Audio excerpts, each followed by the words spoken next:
Muito bem, meus amigos, o Livro dos Espíritos é o nosso texto de hoje, introdução ao estudo da doutrina espírita. Nós vamos aqui para os itens, a partir do item número 10.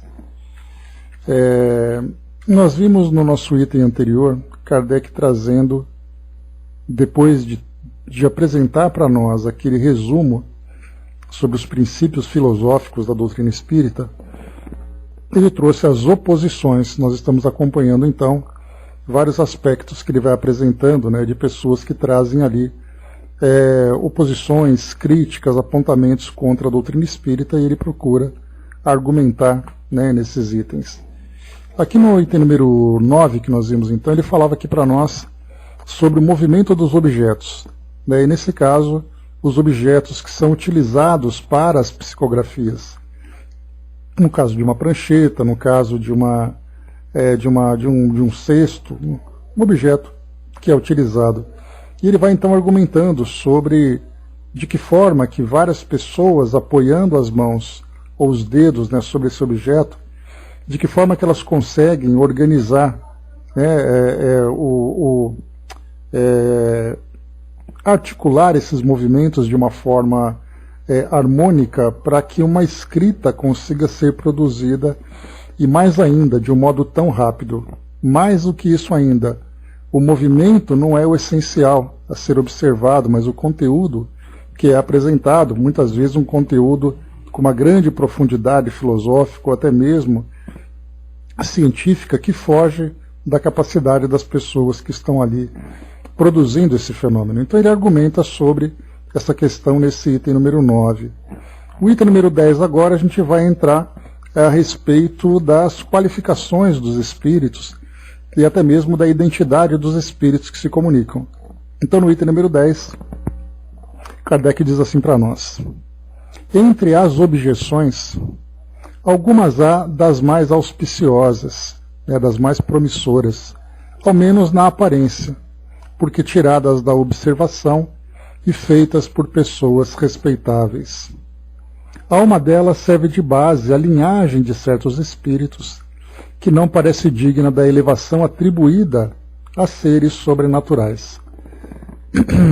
Quem se reportar ao resumo da doutrina espírita acima apresentado, verá que os próprios espíritos nos ensinam não haver entre eles igualdade de conhecimentos nem de qualidades morais, e que não se deve tomar ao pé da letra tudo quanto dizem. Às pessoas sensatas incumbe separar o bom do mal. Indubitavelmente, os que desse fato deduzem que só se comunicam conosco seres malfazejos, cuja única ocupação consista em nos mistificar, não conhecem as comunicações que se recebem nas reuniões em que só se manifestam espíritos superiores. Do contrário, assim não pensariam. É de lamentar que o acaso os tenha servido tão mal, que apenas lhe haja mostrado o lado mal do mundo espírita, pois nos repugna supor que uma tendência simpática atrai para eles, em vez dos bons espíritos, os maus, os mentirosos, ou aqueles cuja linguagem é de revoltante grosseria. Poder-se-ia, quando muito, deduzir daí que a solidez dos princípios dessas pessoas não é bastante forte para preservá-las do mal, e que, achando certo prazer em lhes satisfazerem a curiosidade, os maus espíritos disso se aproveitam para aproximar delas, enquanto os bons se afastam. Então, nessa primeira parte, vai falando para nós sobre a qualidade dos espíritos que se manifestam. Algumas pessoas que fazem, aqui já parte do princípio, interessante a gente perceber que nesse item número 10, depois de se abordar toda a parte dos fenômenos, já começa a se falar sobre os espíritos que se comunicam. Então, aquela primeira etapa em que se discute se é verdade ou não que uma comunicação tenha origem no mundo espiritual, aqui já parte do princípio de que essas comunicações realmente existem. E aqui, então, começa-se a discutir quem são os espíritos que se comunicam. Então a gente vê que Kardec é bastante didático nessa sequência, primeiro ele faz um debate sobre as questões materiais, faz um debate sobre a questão do caráter das pessoas que estão envolvidas nos fenômenos. Se o fenômeno é legítimo, se as pessoas que produzem, se elas estão envolvidas com charlatanismo, se aqueles fenômenos são legítimos e coisa e tal. Passada essa fase, agora ele começa a debater sobre os espíritos. Então, nesse primeiro ponto, alguns grupos tiveram, como Kardec coloca, né, lamentava por isso, inclusive, lamentava que alguns grupos tenham tido experiências negativas na comunicação com os espíritos, né, de acordo com o conteúdo, de acordo com a intenção dos espíritos. E aqui ele vai falar para nós, naturalmente, né, que os espíritos que se manifestam numa determinada reunião, eles estão, a princípio, vinculados com o caráter da própria reunião. Então, se são pessoas curiosas, pessoas que desejam obter apenas, né, comunicações frívolas, como ele menciona aqui num dos itens, naturalmente os espíritos que vão se aproximar são aqueles que vão atender, até mesmo por curiosidade e interesse dos próprios espíritos, em estar naquele grupo. E aí então a gente vai dizer, né, como ele diz aqui no final, poder-se-ia, quando muito, deduzir daí, ou seja, deduzir da presença desses espíritos vinculados àquele grupo, que a solidez dos princípios dessas pessoas não é bastante forte para preservá-las do mal e que, achando certo prazer em lhe satisfazer a curiosidade, os maus espíritos disso se aproveitam para aproximar dela, enquanto os bons se afastam. Então, aquele espírito que tem uma boa intenção, que tem um interesse em trazer uma mensagem para aquele grupo, como um grupo, né, como um grupo de interessados em conhecer o mundo espiritual, em conhecer, por exemplo, não necessariamente a doutrina espírita. Vamos abrir um pouco mais, expandir um pouco mais o nosso grupo. Bom dia, Marião.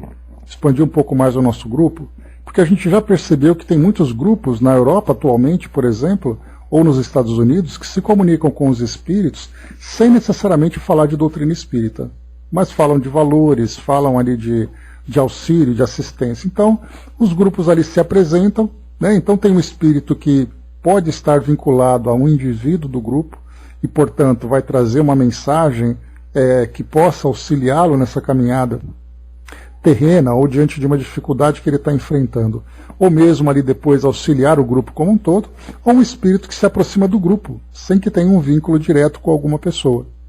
Então, o espírito que tem essa boa intenção de ajudar, percebendo que o grupo não se dedica suficientemente para poder fazer com que a reunião seja uma reunião de qualidade, uma reunião produtiva, construtiva para aquele grupo, aquele espírito então se afasta.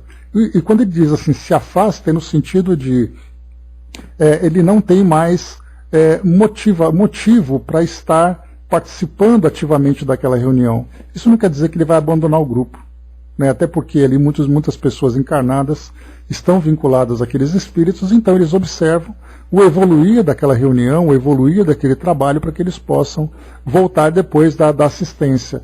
Mas, né, de acordo com o livre-arbítrio do grupo, outros espíritos então vão se ocupando, né, daquelas reuniões, trazendo ali então, né, aquelas informações equivocadas, temerosas até, porque muitos espíritos se manifestam trazendo ameaças, porque o que importa é fazer bagunça, né, porque o grupo está interessado nesse tipo de proposta. Então, por isso, então, os bons espíritos se afastam, enquanto outros espíritos se aproximam, como foi colocado aqui para nós, que eles possuem certo prazer em satisfazer a curiosidade do grupo. E continua aqui para nós. Julgar a questão dos espíritos por esses fatos seria tão pouco lógico quanto julgar do caráter de um povo pelo que se diz e faz numa reunião de desatinados ou de gente de má nota, com os quais não entretém relações as pessoas circunspectas nem sensatas. Então, o que Kardec coloca aqui também é que, a partir do momento em que um determinado grupo obtém mensagens de qualidade inferior por parte dos espíritos, não se pode deduzir que todo mundo espiritual é formado por espíritos daquela mesma natureza. Porque, como nós sabemos, né, os espíritos, então, vão se aproximando por afinidade. Então, se existem espíritos sem intenções nobres, sem intenções proveitosas, se vincularem a um determinado grupo, é importante analisar qual exatamente ali é a intenção daquele grupo, do porquê se reúnem, do porquê fazerem aquela sessão, né, mediúnica, como se diz popularmente. Então, observando então esse grupo de espíritos que se comunica, não é possível então fazer uma análise do mundo espiritual como um todo. Ele continua para nós assim: os que assim julgam se colocam na situação de estrangeiro que, chegando a uma grande capital, pelo mais abjeto dos seus arrabaldes, julgasse de todos os habitantes pelos costumes e linguagem desse bairro ínfimo. No mundo dos espíritos também há uma sociedade boa e uma sociedade má. Dignem-se os que daquele modo se pronunciam de estudar o que se passa entre os espíritos de Skol, e se convencerão de que a cidade celeste não contém apenas a escória popular. Então, como nós vimos também aqui em itens anteriores, Kardec mencionava para aqueles que têm interesse em investigar, em conhecer o mundo espiritual a partir dos fenômenos mediúnicos, é necessária uma dedicação. É necessária uma perseverança. Não basta apenas você participar de uma ou duas reuniões mediúnicas e dali concluir que o mundo espiritual se resume ao conteúdo obtido por aquele grupo. Pode ter sido, por exemplo, 2 reuniões em que ele participa da primeira, ele teve ali uma visão equivocada. Nós vemos isso, é bem interessante. Não apenas dentro da doutrina espírita, em que pessoas tentam fazer reuniões denominando reunião espírita no que diz respeito à filosofia, mas pessoas também de outras religiões, no caso, por exemplo, Umbanda, que tem a reunião mediúnica, a mediunidade como uma das ferramentas de trabalho, né, na espiritualização daqueles que são os adeptos e também de auxílio ao mundo espiritual, quando se participa, por exemplo, de uma reunião dentro da Umbanda, em que há ali a presença de espíritos, muitas vezes, muito sofredores, muito perturbados. E aí, então, aquele visitante que viu aquela primeira reunião, e depois ele participa de uma segunda reunião de assistência, em que surgem espíritos da mesma natureza, ele vai dizer: eu não quero mais saber do mundo espiritual, porque aquilo que eu vi me deixou apavorado. Então, na verdade, como foi colocado aqui por Kardec, é necessário entender o objetivo daquela reunião, se ele participa daquela reunião e ele quer, então, conhecer outras modalidades, outras graduações de espíritos, ele tem que participar em reuniões onde esses espíritos estão presentes. E não apenas ali na manifestação de espíritos sofredores. Como acontece a mesma coisa dentro da doutrina espírita. Eu quero conhecer o mundo espiritual e me chamo para uma reunião de desobsessão. E aí, então, o contato que eu vou ter vai ser com o espírito muitas vezes ali, um espírito bastante endurecido, um espírito bastante problemático, e eu fico apavorado, não quero nem mais saber. E aí, então, a doutrina espírita começa a mostrar para nós que existe uma infinita graduação no mundo espiritual, e uma grande quantidade de espíritos que se manifestam, cada um ali trazendo o seu conhecimento de acordo com a própria reunião. Isso vale também lembrar, que dentro das reuniões mediúnicas que são promovidas pelas instituições e pelos grupos que de fato seguem a doutrina espírita, existem reuniões muito bem organizadas, como é o caso, por exemplo, da nossa própria reunião. Aqui, por exemplo, nós não trabalhamos com assistência, não trabalhamos com desobsessão. O nosso propósito é estudos e, portanto, os espíritos que aqui são convidados e têm permissão para se manifestar são espíritos vinculados à intenção do trabalho. Portanto, espíritos que vão nos auxiliar trazendo conhecimento, trazendo depoimentos, que vão nos ajudar a ter o melhor entendimento da doutrina. Portanto, essa organização dentro da estrutura espírita mostra para nós que não é uma reunião do oba-oba e espírito qualquer se manifesta. Cada trabalho ele tem ali a sua motivação. Portanto, aquelas pessoas que trazem ali dentro de uma pequena amostra uma visão do mundo espiritual e julga o todo por essa pequena parte, na verdade ele tem ali pouco conhecimento. E é isso que Kardec chama atenção.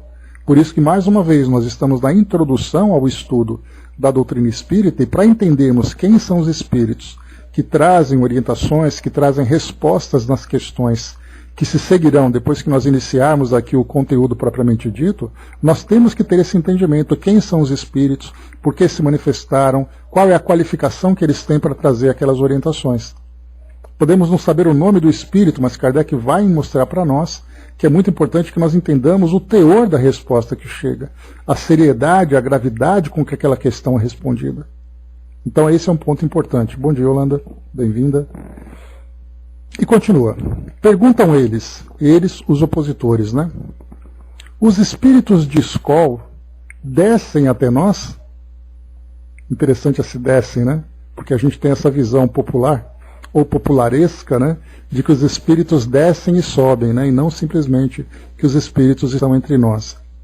Então, espíritos de escol, lembrando também aqui, são espíritos de alta envergadura intelectual, né? Então, esses espíritos de escol descem até nós? Responderemos: não fiqueis no subúrbio. Vede, observai e julgareis. Os fatos aí estão para todo mundo. A menos que lhes sejam aplicáveis essas palavras de Jesus: têm olhos e não veem, têm ouvidos e não ouvem. Né? Então, mais uma vez, a perseverança, a profundidade, a continuidade do estudo, para poder entender exatamente essa relação do mundo físico com o mundo espiritual, essa relação interdimensional entre essas duas dimensões, esses dois mundos. E ele segue.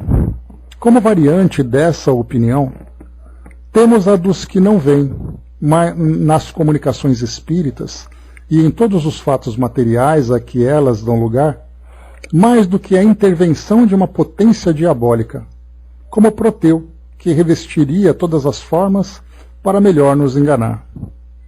Não a julgamos suscetível de exame sério, por isso não nos demoramos em considerá-la. Aliás, ela está refutada pelo que acabamos de dizer, com relação à intenção, com relação ao vínculo que existe entre mundo espiritual e mundo físico.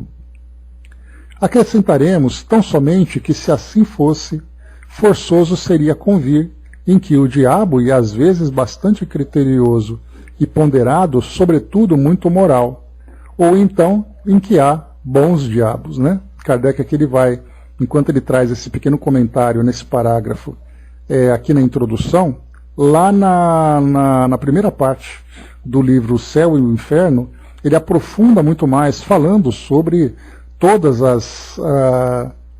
os elementos e personagens dogmáticas que existem nas religiões tradicionais. Então ele vai falar sobre céu, inferno, purgatório, anjos, demônios, etc, etc. Então ele vai comentar sobre as manifestações e que, quando se fala sobre uma potência diabólica, que na verdade nada mais é do que, né, uma ideia pré-concebida a partir de um entendimento equivocado sobre aquilo que foi trazido, por exemplo, nos livros sagrados, né, considerados sagrados por essas religiões. No caso de proibições, no caso de determinadas manifestações. E continua. Efetivamente, como acreditar que Deus, só ao espírito do mal, permita que se manifeste para perder-nos, sem nos dar ao contrapeso os conselhos dos bons espíritos?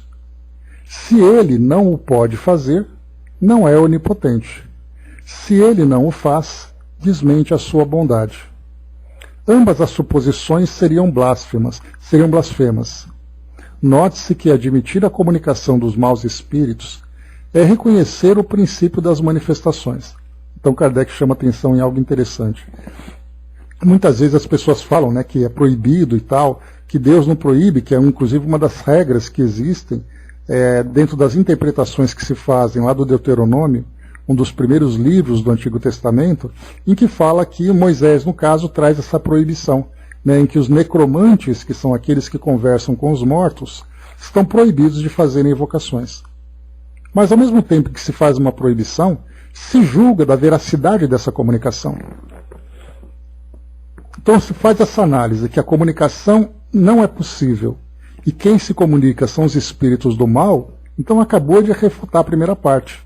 Se não é possível a comunicação, mas quem se comunica são os espíritos do mal, significa que é possível ter comunicações.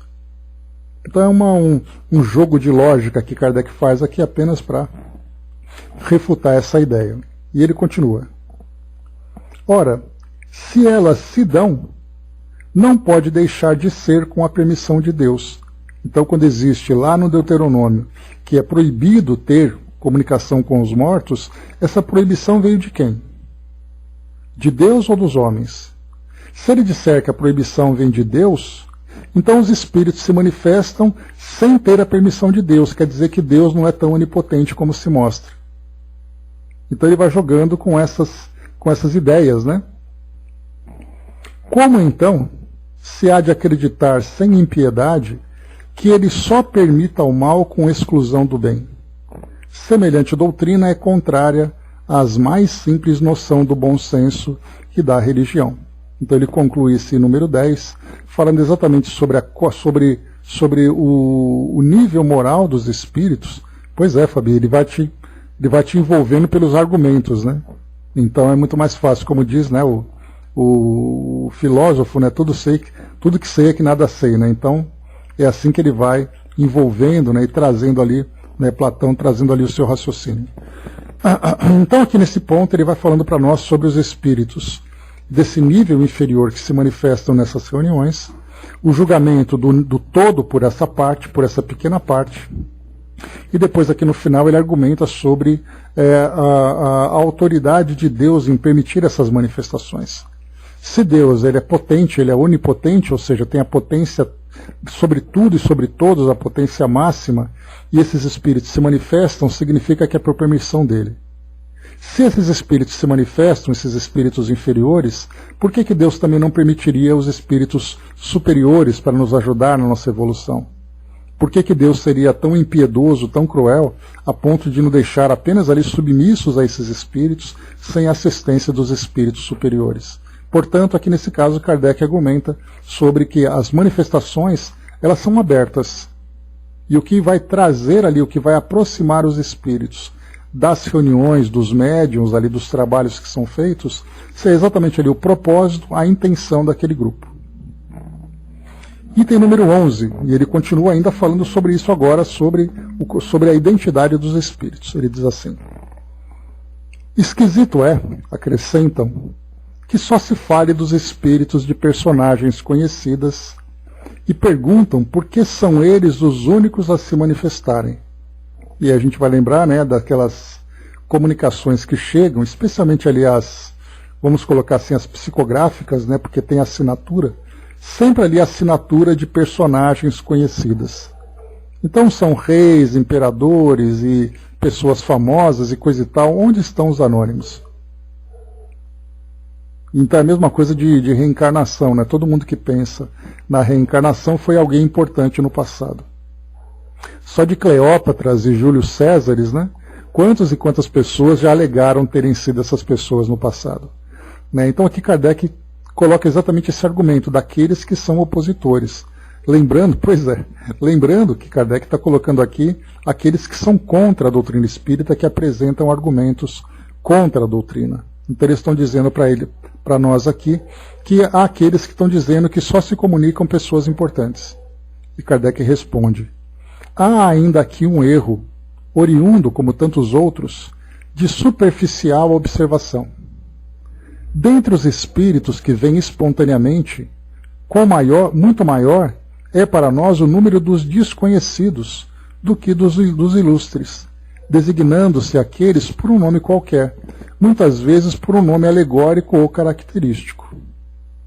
Quanto aos que se evocam, desde que não se trate de parente ou amigo, é muito natural que nos dirijamos aos que conhecemos, de preferência a chamar pelos que nos são desconhecidos. O nome das personagens ilustres atrai mais atenção, por isso é que são notadas.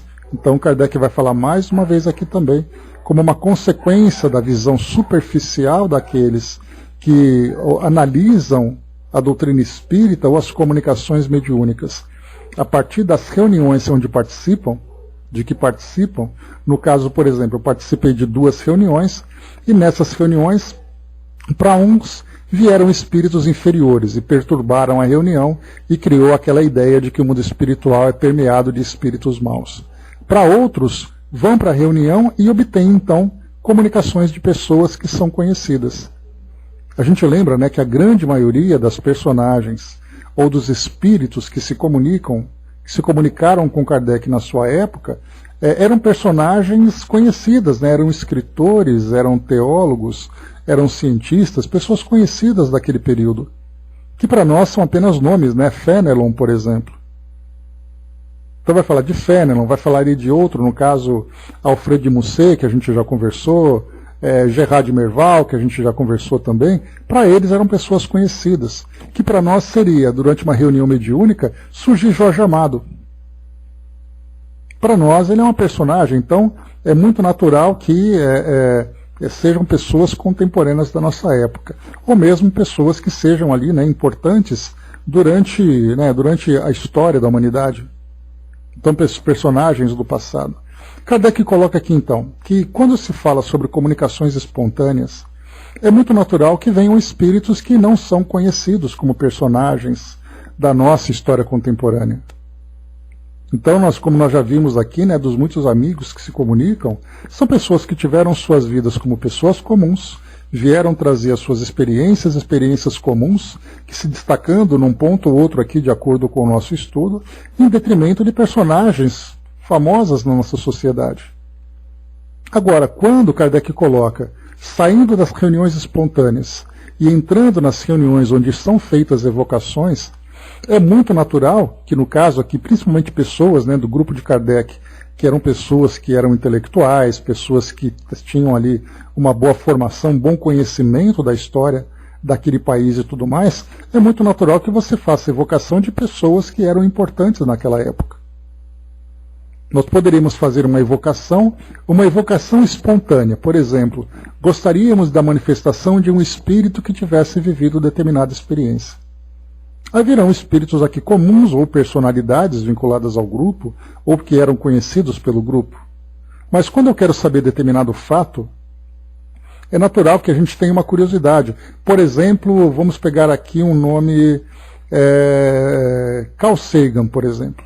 Por que Carl Sagan? Porque ele era um cientista e ele tinha uma visão absolutamente materialista, de acordo com a ciência, de acordo com a sua própria trajetória. E a nossa curiosidade é, o que será que Carl Sagan está agora observando no mundo espiritual, percebendo que o mundo espiritual não era o nada que ele pensava. Então nós fizemos uma evocação pontual. E aquela pessoa que estaria do nosso lado como convidado, participando da reunião, lembrando que Kardec, quando coloca uma observação como essa, aqui nós estamos em 1857. Em 1858 será a fundação da Sociedade Parisiense de Estudos Espíritas, no ano seguinte. E ali, como nós lembramos, né, lendo ali os registros, né, das reuniões, as atas, nós lembramos que havia as reuniões particulares e as reuniões públicas. Nas reuniões particulares havia ali assuntos que diziam respeito principalmente às questões administrativas da sociedade, e nas reuniões públicas eram pessoas que eram convidadas. Inclusive nós vimos a necessidade da elaboração de um critério para se convidar uma pessoa, para que não viesse qualquer pessoa tumultuar as reuniões, que pelo que Kardec colocava era algo comum naquela época. Vinham pessoas para desafiar, para poder tirar prova, para saber se aquilo era verdade ou não. Então Kardec dizia, para uma pessoa de fora, somente alguém da sociedade, um membro da sociedade, poderia convidar e esse membro seria responsável por essa pessoa. Então essas pessoas que vinham de fora, como convidadas, elas não vinham necessariamente com a intenção de se tornarem espíritas, mas elas vinham para entender o que estava acontecendo. E pelo fato de mostrarem realmente uma boa intenção, embora voltada muito mais para a curiosidade, para uma investigação, do que por uma intenção de participar, essas pessoas então, quando chegavam na reunião, elas encontravam, as reuniões aconteciam uma vez por semana na sociedade, nós lembramos, então ela chegava lá e havia a evocação de um espírito conhecido e esse espírito se manifestava. Aí então, além de outros nomes também, né, porque muitas vezes havia, como a gente lembra, 3, 4 manifestações e uma pessoa era conhecida, uma pessoa era evocada ou se manifestava espontaneamente. Então os outros 3 que eram desconhecidos, as pessoas não davam muita importância, mas pelos nomes famosos. E aí depois a pessoa participava talvez de uma reunião, ou 2 reuniões, e aí então ela tirava por conclusão que somente espíritos famosos se manifestavam. É o que Kardec coloca aqui. Então ele faz uma diferença, né, entre aqueles que vêm espontaneamente, podendo ou não ser espíritos conhecidos, mas no caso das evocações, é muito natural que nós escolhamos quem nós vamos evocar de acordo com o motivo, de acordo com a nossa intenção. E ele continua. Acham também singular que os espíritos dos homens eminentes acudam familiarmente ao nosso chamado e se ocupem às vezes com coisas insignificantes, comparadas com as de que cogitavam durante a vida. Nada aí há de surpreendente para os que sabem que a autoridade ou a consideração de que tais homens gozaram neste mundo, nenhuma supremacia lhes dá no mundo espírita. Nisso os espíritos confirmam essas palavras do Evangelho: os grandes serão rebaixados e os pequenos serão elevados, devendo esta sentença estender-se com relação à categoria em que cada um de nós se achará entre eles. É assim que aquele que foi primeiro na terra pode vir a ser lá um dos últimos. Aquele diante de quem curvávamos aqui a cabeça pode, portanto, vir falar-nos como o mais humilde operário, pois que deixou com a vida terrena toda a sua grandeza, e o mais poderoso monarca pode achar-se lá muito abaixo do último dos seus soldados. Então aqui eles também dizem, né, que, poxa vida, aquela pessoa era um cientista, era uma personalidade, e aí então ela é evocada para poder conversar sobre questões pessoais do grupo, questões familiares e tudo mais. E aí então aqueles que observam pensam, poxa vida, mas aqui no mundo ele fazia tanta coisa importante e ele vem aqui para ficar trocando figurinhas com os encarnados? Na verdade, aqui as intenções de Kardec não é falar sobre a ciência que ele dominava, mas é perguntar para ele, como pessoa, como espírito, como ele se encontra no mundo espiritual. Então a gente vai ver muito nas entrevistas, sejam nas evocações, sejam nas comunicações espontâneas, as entrevistas que Kardec fazia não era com relação ao grau de conhecimento que ele tinha. Agora que ele era um grande músico, como que ele se destaca no mundo espiritual com a sua música? A pergunta é, quem é você, como é que você está se sentindo? E é claro que, né, que se tem ali curiosidades, Kardec já abordou sobre isso também, para saber exatamente como essas personalidades dão continuidade no seu conhecimento no mundo espiritual. Então, um filósofo, um religioso, basta a gente lembrar, né, aquele livro que foi publicado pelo arcebispo de Recife e Olinda, Dom Eugênio Salles. Como é que chamava aquele livro, gente? Me esqueci o nome dele. Quem lembra? Novas Utopias. Obrigado, Angelina. Então, naquele livro Novas Utopias, por exemplo, o livro foi escrito trazendo o depoimento dele como religioso. Então, perguntando para ele, né, como é que ele via o catolicismo do mundo espiritual, como é que ele via essa ideia das comunicações, já que ele participava desse fenômeno pela primeira vez, como ele via a comunidade católica no mundo espiritual e os encarnados. Então, a intenção era conhecer realmente tudo aquilo que ele viveu em vida. Diferentemente de querer saber, por exemplo, aquela pessoa como ela se sente, qual é a condição moral dela. Então, são várias perguntas, inclusive Dom Helder Câmara, obrigado, estou com Dom Eugênio Salles, Dom Helder Câmara, isso mesmo. Então, no caso das perguntas que nós vamos observando, Kardec, inclusive, depois ele vai desenvolver, né, lá no nosso Livro dos Médiuns, as perguntas que se pode fazer aos espíritos, para reconhecer exatamente ali a importância daquele fenômeno, reconhecer ali o valor, né, da presença daquele espírito, de que forma que ele pode ser aproveitada, né, a sua presença ali naquela reunião. Então é isso que nós vamos então observar. Só um instantinho, gente, um minutinho. Pronto. Então é isso que nós vamos observar durante, né, uma evocação. De que forma que isso pode ser aproveitado. E ele continua, vamos lá. Então aqui nós fechamos, né, o número 11, né, o item número 11, falando exatamente sobre as personalidades. Fabi colocou, né, sabe o que eu estava pensando? Os médiuns que auxiliavam Kardec deviam ser espíritos muito bem preparados, porque ir numa reunião onde há expectativas em relação às manifestações é muito difícil, como reuniões de onde pedem cura, psicografia, etc. Né? A gente, pelo menos eu, sentia muito forte os pensamentos, as ansiedades. Imagina a pressão sobre aqueles médiuns da sociedade e ainda assim as comunicações belíssimas que receberam. Né? Então, de fato, né, a gente vai ver ali, né, uma preparação, até porque também, como eles estudavam e eles eram muito instruídos pelos espíritos, porque aquilo que Kardec publicava, isso é importantíssimo a gente lembrar, aquilo que Kardec publicava eram reuniões que tinham objetivos de instrução geral. Mas quantas e quantas eram aquelas reuniões onde os espíritos se comunicavam diretamente com o grupo trazendo instruções? Né? Então chegava, por exemplo, em São Luís, chamava todo mundo ali e falava, pessoal, é o seguinte, é assim, assim, assim que funciona, vocês devem se comportar dessa forma, esse tipo de exemplo que vocês vão dar, esse tipo de trabalho que deve ser preparado para a comunicação dos espíritos e tal. Esse tipo de comunicação mais íntima, né, a gente não sabe, porque Kardec ele só trazia a público aquilo que era de interesse geral, e não aquilo que era de interesse privado para a estrutura do grupo mediúnico, para a estrutura da sociedade.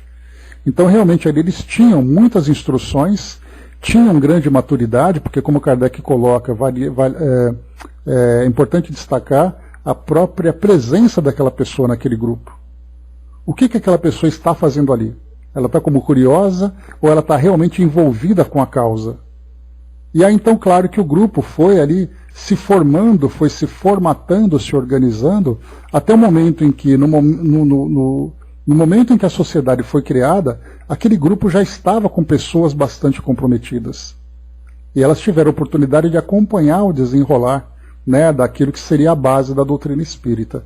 Então, foi a experiência, as instruções e o próprio caráter dessas pessoas que acabaram fazendo depois com que elas se juntassem para esse propósito. A mesma coisa nós vamos ver também na reunião, no trabalho do Chico, né?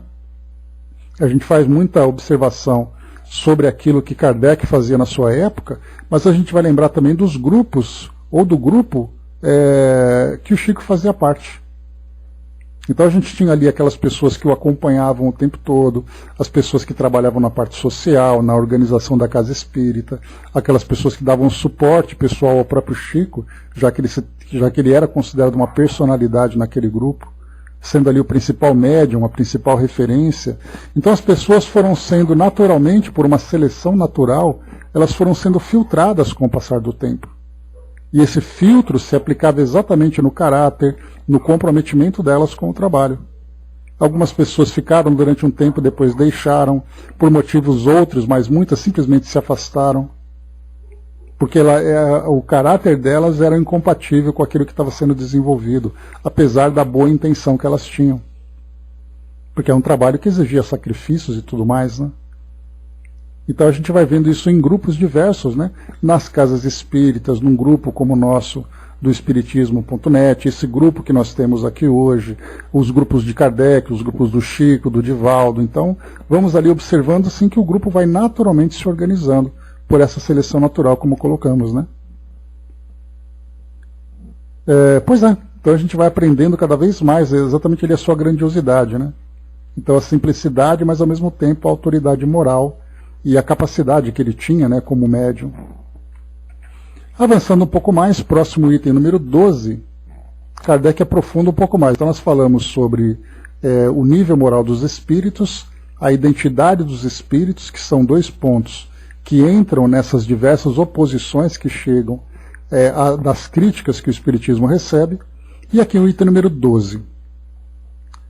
Um fato demonstrado pela observação e confirmado pelos próprios espíritos é o de que os espíritos inferiores, muitas vezes, usurpam nomes conhecidos e respeitados. Então, ele juntou os dois ali agora, né? Se tem espíritos inferiores e eles, então, se apresentam com nomes famosos, aí, então, os encarnados se deslumbram. Kardec coloca. Então, de que modo que a gente pode selecionar, né, e julgar, analisar a identidade dessas personalidades de acordo com as manifestações? Quem pode, pois, afirmar que os que dizem ter sido, por exemplo, Sócrates, Júlio César, Carlos Magno, Fénelon, Napoleão, Washington, entre outros, tenham realmente animado essas personagens? Esta dúvida existe mesmo entre alguns adeptos fervorosos da doutrina espírita, os quais admitem a intervenção e a manifestação dos espíritos, mas inquirem como se lhes pode comprovar a identidade. Semelhante prova é de fato bem difícil de produzir-se, conquanto, porém, não o possa ser de modo tão autêntico como por uma certidão de registro civil. Pode-o, ao menos, por presunção, segundo certos indícios. Kardec, inclusive, fala sobre isso lá na Revista Espírita, num artigo que nós já estudamos. Ele vai falar sobre... Ele comenta assim, que quando você pega uma personalidade que ela é de uma outra época, em que você não tem registros sobre quem é aquela pessoa, como ela falava, qual era o seu humor e tudo mais, a gente só conhece a sua obra. Então, conhecendo apenas a sua obra, você não tem como julgar se aquilo que a pessoa está falando, o jeito dela, se é realmente ela, diferentemente do que acontece com alguém conhecido. Alguém que fez parte da nossa família, por exemplo, você sabe o jeito que a pessoa fala, os assuntos que ela trata. É um indício bastante significativo de que aquele espírito realmente é quem se diz ser. Agora, no caso de pessoas antigas, Kardec foi longe aqui, hein? E apesar dele ter mencionado Carlos Magno e Napoleão, que são duas personagens lá da França, quando se fala sobre Sócrates e Júlio César, a gente está falando de espíritos milenares. E nós já sabemos também, que esses espíritos, embora possam ter reencarnado ou ter reencarnado em outras personalidades, eles podem se manifestar com essa mesma personalidade que foram evocados no caso, Então, quando se fala sobre Napoleão, quer dizer, Napoleão ele desencarnou, ele se tornou ali no caso imperador na época em que Kardec nasceu, 1804. E depois ele desencarnou, Kardec ele não conhecia, não teve contato, somente depois ali por volta dos seus 50 anos, que Kardec então começou a trabalhar com a doutrina, foi 1854. Então não sabia quem era Napoleão Bonaparte. O que poderia deduzir sobre o que ele está falando, qual é o conteúdo, qual é o valor daquilo que ele está apresentando. Então Kardec continua aqui para nós, vamos lá. Isso ele falava, que eu comentei com vocês naquele artigo da revista. Só que a gente está fazendo o caminho contrário, porque a Revista Espírita veio depois, e como a gente já leu, é fácil a gente trazer isso como referência, Mas ele vai explicar aqui para nós. Quando se manifesta o espírito de alguém que conhecemos pessoalmente, de um parente ou de um amigo, por exemplo, mormente-se há pouco tempo que morreu, sucede geralmente que a sua linguagem se revela de perfeito acordo com o caráter que tinha aos nossos olhos quando vivo. Já isso constitui indício de identidade. Não mais, entretanto, há lugar para dúvidas, desde que o espírito fala de coisas particulares, lembra acontecimentos de família, sabidos unicamente pelo seu interlocutor. Um filho não se enganará de certo com a linguagem de seu pai ou de sua mãe, nem pais haverá que se equivocarem quanto a de um filho. Neste gênero de evocações, passa-se às vezes coisas íntimas verdadeiramente empolgantes, de natureza a convencer o maior incrédulo.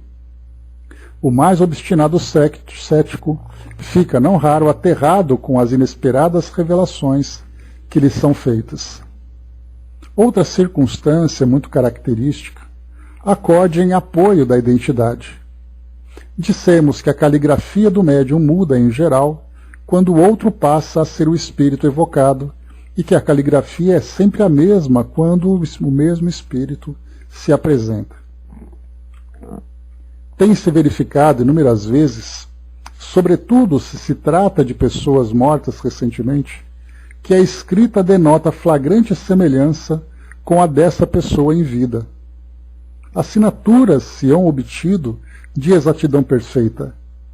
Longe estamos, todavia, de querer apontar esse fato como regra, e menos ainda como regra constante.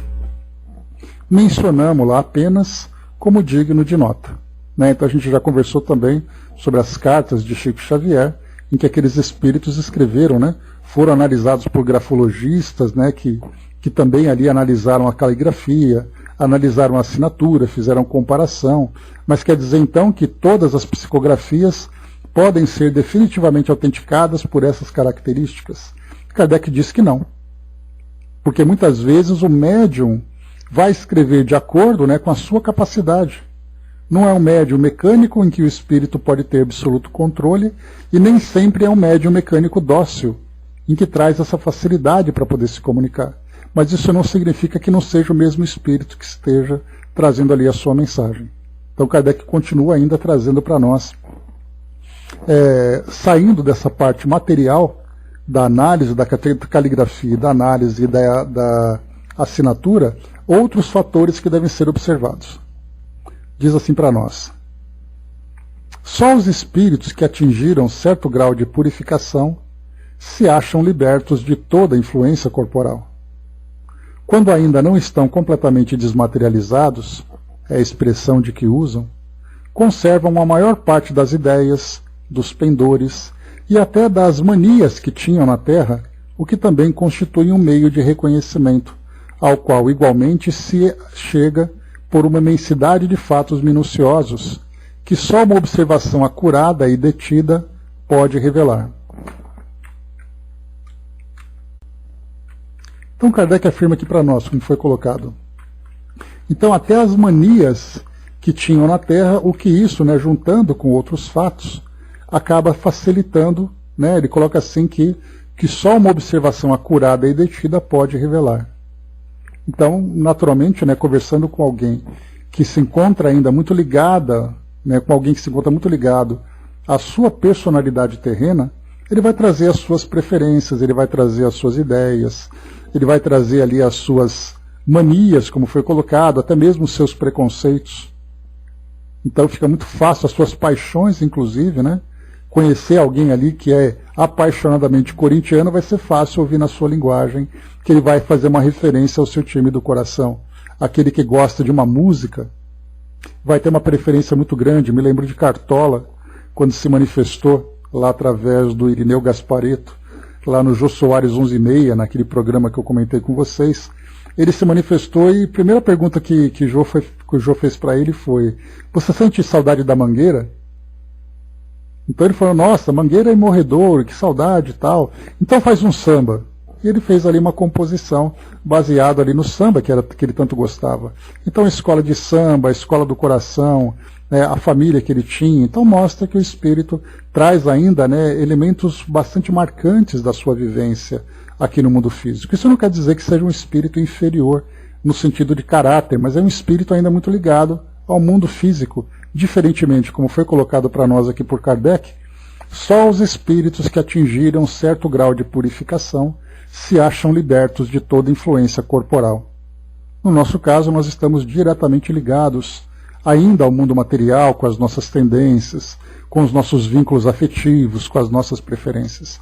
Então, isso também traz para nós elementos de identificação do espírito. E continua. Vêem-se escritores a discutir as suas próprias obras ou doutrinas, a aprovar ou condenar certas partes dela. Outros a lembrar circunstâncias ignoradas ou quase desconhecidas de suas vidas ou de suas mortes, toda sorte de particularidades, enfim, que são, quando nada, provas morais de identidade, únicas e invocáveis, tratando-se de coisas abstratas. Então, quando ele fala sobre provas materiais e provas morais, essas morais, nesse caso, são essas provas de detalhes da personalidade. Nós já vimos, inclusive, Kardec mencionando na Revista Espírita, aquele escritor, o Goethe, né, que escreveu aquela história do suicídio e tudo mais, né, de um livro que ele escreveu, me esqueci o nome do livro agora, mas que depois, no mundo espiritual, ele mesmo se penitenciava, porque ele trazia uma visão muito materialista, e essa visão trouxe uma influência muito negativa sobre a juventude da época na Alemanha. Então ele se penitenciava por essa obra que ele tinha publicado, que fez um grande sucesso, mas que no mundo espiritual agora ele via as consequências negativas daquilo que ele mesmo produziu. Então, quer dizer, está tratando de temas diretamente ligados à sua vida no mundo material. E Kardec, então, entrevistava-o, né, durante ali a presença dele naquela reunião. E continua. O Fabi colocou, né, lembrei de Humberto de Campos, né, ele mudou o conteúdo do que escrevia, e ele mesmo dizia isso, né, mas, né, o estilo literário dele era inconfundível, segundo os estudiosos, né. E até mesmo, né, esse conteúdo que é colocado, e aí a gente lembra também, né, de vários músicos, vários músicos, escritores, né, que chegaram no mundo espiritual. É muito natural que haja essa mudança de conteúdo, porque aquilo que eles escreviam, que eles compunham, que eles redigiam, estava relacionado com as experiências do dia a dia. Um escritor, por exemplo, né, a sua matéria-prima é a própria experiência de vida que ele está tendo.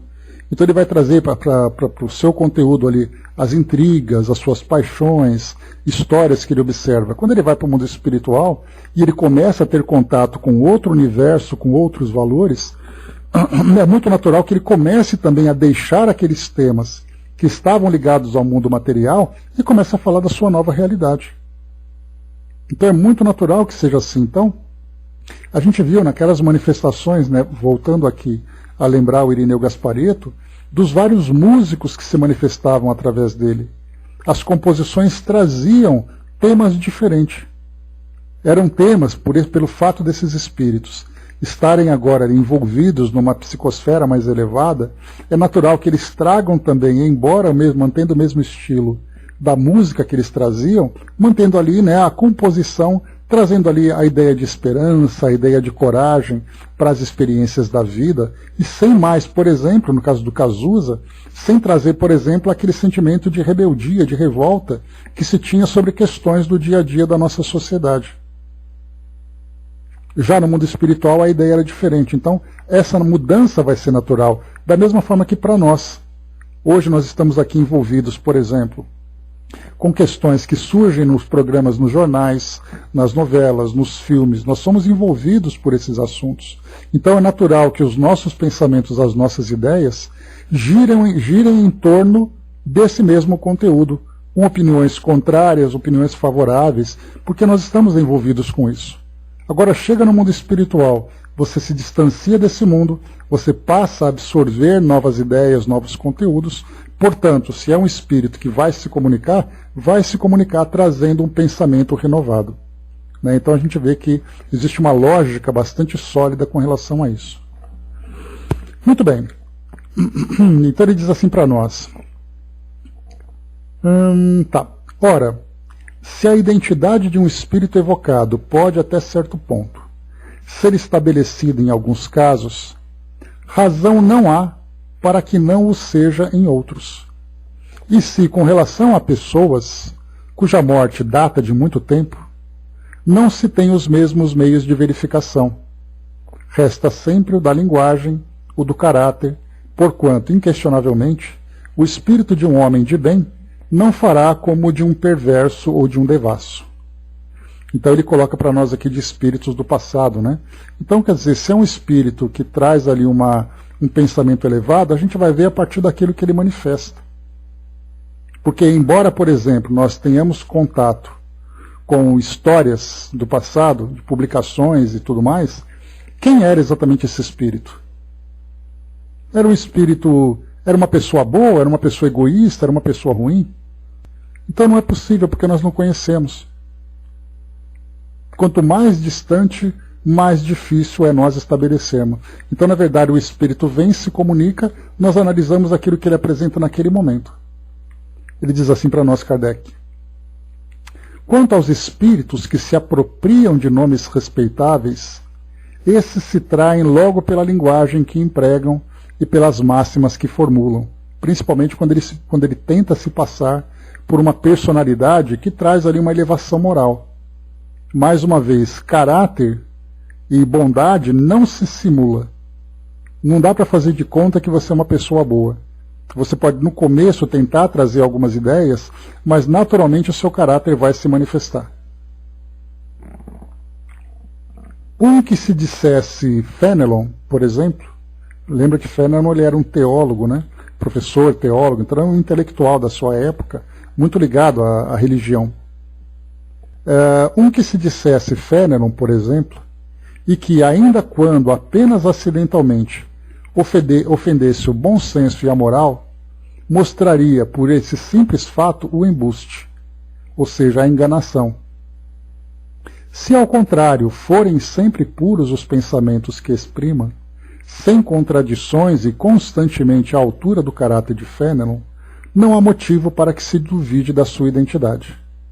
De outra forma, havíamos de supor que um espírito que só prega o bem é capaz de mentir conscientemente e ainda mais, sem utilidade alguma. Então, do contrário, né, se um espírito que se mostra bom o tempo todo traz a sua identidade e de repente do nada ele muda a personalidade, quer dizer, não é possível. Né? Então, mais uma vez, aqui também é uma questão de perseverança, de continuidade do trabalho. Então, conforme o espírito vai trazendo comunicações, a gente vai construindo a sua identidade. E não simplesmente aceitando a sua identidade a partir da primeira comunicação. E para isso, então, esses espíritos vão... Né, certamente Kardec deve ter recebido... deve não, né? Se é certamente ele recebeu. Então, certamente Kardec recebeu muitas comunicações de espíritos que assinavam com nomes que eram conhecidos. E muitos desses documentos ficaram ali arquivados. Kardec simplesmente não deu continuidade. Porque o espírito se manifestou uma, duas vezes, e muitas vezes não trazia grande conteúdo, aí ok, obrigado pela participação, muito bem-vindo, e fica por isso mesmo. Kardec não deu destaque a isso. Ele só trouxe a público aquilo que realmente poderia trazer um conteúdo valioso para a construção da doutrina espírita e também ali, né, até mesmo na assistência às pessoas que acompanhavam a doutrina espírita. E ele vai dizer aqui para nós: a experiência nos ensina que os espíritos da mesma categoria, do mesmo caráter e possuídos dos mesmos sentimentos, formam grupos e famílias. Ora, incalculável é o número dos espíritos e longe estamos de conhecê-los a todos. A maior parte deles não tem mesmo nomes para nós. Nada, pois, impede que um espírito da categoria de Fenelon venha em seu lugar, muitas vezes até como seu mandatário. Apresenta-se então com o seu nome, porque lhe é idêntico e pode substituí-lo, e ainda porque precisamos de um nome para fixar as nossas ideias. Mas que importa, afinal, seja um espírito realmente ou não o de Fenelon? Desde que tudo o que ele diz é bom, e que fala como o teria feito o próprio Fenelon, é um bom espírito. Indiferente é o nome pelo qual se dá a conhecer, não passando muitas vezes de um meio de que lança a mão para nos fixar as ideias. O mesmo, entretanto, não é admissível nas evocações íntimas. Mas aí, como dissemos há pouco, se consegue estabelecer a identidade por provas de certo modo patentes. Então Kardec diferencia aquele espírito que traz o seu nome, e para muitos o nome é muito importante, porque nós temos essa necessidade, infelizmente. Nós acabamos até mesmo, né, nos envaidecendo com essas identidades, trazendo um prejuízo para o conteúdo. Mas, de qualquer forma, quando é uma mensagem instrutiva, o próprio conteúdo já é o suficiente. Se tem o objetivo de conversar diretamente com o grupo, a identidade é importante. É o caso, por exemplo, de São Luís, que quando ele conversava com o grupo, ele assinava como São Luís. Porque ele estava dizendo: eu estou aqui com vocês, nós estamos conversando, e eu vim aqui falar diretamente com vocês. Agora, quando é um conteúdo instrutivo, não necessariamente a assinatura do espírito é importante. Mas Kardec diz assim: o diferente já não é assim quando eu chamo alguém da minha família, por exemplo. Quando eu quero conversar com um ente querido desencarnado, eu espero realmente conversar com esse espírito. E não alguém que vem como mandatário, alguém que vem em seu nome. Então, nesse caso, Kardec diz assim que, assim como o nome, o próprio conteúdo da mensagem também pode ser analisado como prova da identidade. Avançando para a gente encerrar. Inegavelmente, a substituição dos espíritos pode dar lugar a uma porção de equívocos, ocasionar erros e a miúde mistificações. Esta é uma das dificuldades do espiritismo prático. Kardec coloca aqui em itálico. Nunca, porém, dissemos que esta ciência fosse fácil, nem que se pudesse aprendê-la brincando, o que, aliás, não é possível qualquer que seja a ciência. Jamais teremos repetido bastante que ela demanda estudo assíduo e muitas vezes prolongado. Não sendo lícito provocarem os fatos, tem-se que esperar que eles se apresentem por si mesmos. Frequentemente ocorrem por efeito de circunstâncias em que se não pensa, para o observador atento e paciente, os fatos abundam, por isso que ele descobre milhares de matizes característicos que são verdadeiros raios de luz. O mesmo se dá com as ciências comuns, ao passo que o homem superficial não vê numa flor mais do que uma forma elegante. O sábio descobre nela tesouros para o pensamento. Então, aqui para nós, esse item número 12, bastante interessante, bastante instrutivo para nós. Dudu colocou para nós em cima, o bom texto apaga o que não interessa na hora. O bom texto já traz a assinatura de quem envia. De fato, exatamente isso. Então, o que importa, porque a vaidade, como eu coloquei, aquela vaidade, aquele nosso ego, espera realmente que nós recebamos de pessoas importantes. Só para mostrar que o grupo é importante porque pessoas importantes estão ali. Mas muito mais do que isso, quando nós conseguimos, se nós estamos tentando fazer com que isso aconteça, aprender com o conteúdo, aprender com a lição que é transmitida. E isso aos poucos a gente vai conseguindo resolver. E enquanto isso, vem aqui a visita do nosso querido rei, trazendo para nós aqui com assinatura e carinho e tudo mais, para poder aqui facilitar a nossa identificação, Mas vamos em frente. Bem-vindo, meu querido, um grande beijo para você, muito bom te ver por aqui. Diz aqui para nós: querido irmãozinho, bom dia, receba aí um abraço daqueles bem forte de quebrar as costelas. Amigos queridos, sintam-se também abraçados. Ainda bem que já sabe que a gente consegue evoluir e muda aqui na terrinha dos seres pálidos, Fabi? Receba meu abraço, amiguinha, também. Sim, amigos, nós mudamos, porque vamos compreendendo melhor a vida, os acontecimentos do dia a dia, as pessoas, o rei aqui fazendo uma referência na mudança de ideias, na mudança de pensamentos, conforme o espírito vai se adaptando a esse novo mundo, novo entre aspas, E vamos aprendendo que até situações mais tristes têm por detrás, o cuidado dos nossos amigos maiores, benfeitores de toda a nossa vida, desde a época em que planejamos os acontecimentos tristes que vivenciamos, e que ficam conosco quando enveredamos por caminhos tortuosos. Tortuosos é top, Pois é, está gastando vocabulário. Aprendi por aqui. E a uso porque realmente falam bem desses caminhos, que passamos a seguir por faltar em nós o cuidado e a prevenção, a prece sentida, e sabem, aquele esforço mesmo de seguir essas preces e aquela vontade que a gente já traz no coração. Queridos, a gente muda e cresce, mas os sentimentos verdadeiros não se apagam, apenas crescem e se tornam mais bonitos. Deixando um abraço rápido, com o desejo sincero de que ouçam Deus falando com vocês em seus corações, que sintam Deus cuidando de vocês em suas dores e amem Deus em suas ações. Deixo toda a minha amizade agradecendo a nossa Ana, que me convidou a estar aqui nesse dia.